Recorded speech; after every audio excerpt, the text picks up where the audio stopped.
पुराना मकान में भीतर कोई न कोई राज छुपाए बैठा होता है।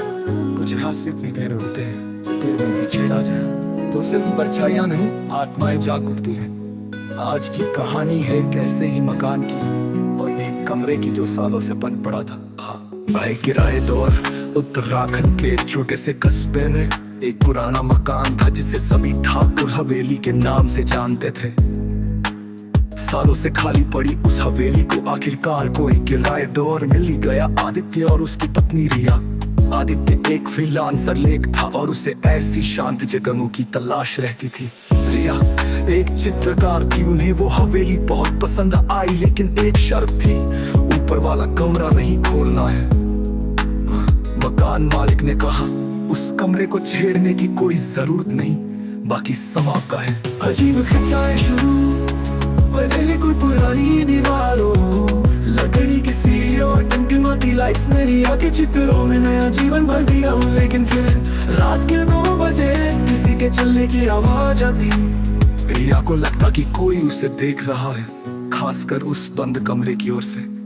आदित्य के लैपटॉप पर खुद ब खुद फाइल्स ओपन हो जाती, सिर्फ वही कहानियां जो उसने कभी लिखी ही नहीं थी।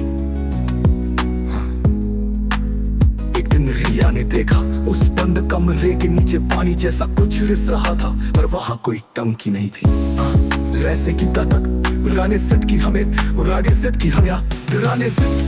हमें उस कमरे को खोलना चाहिए।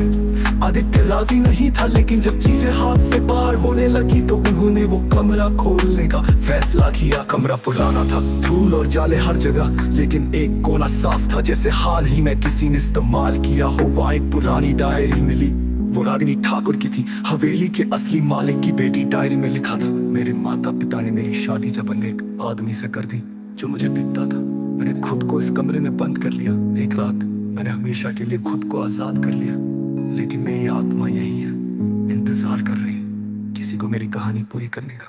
कहानी का कहानी का कहानी का कहानी का कहानी का कहानी का रागिनी की कहानी पर पेंटिंग बनाऊंगी और तुम कहानी लिखोगे। दोनों ने मिलकर रागिनी की जिंदगी को शब्द और रंग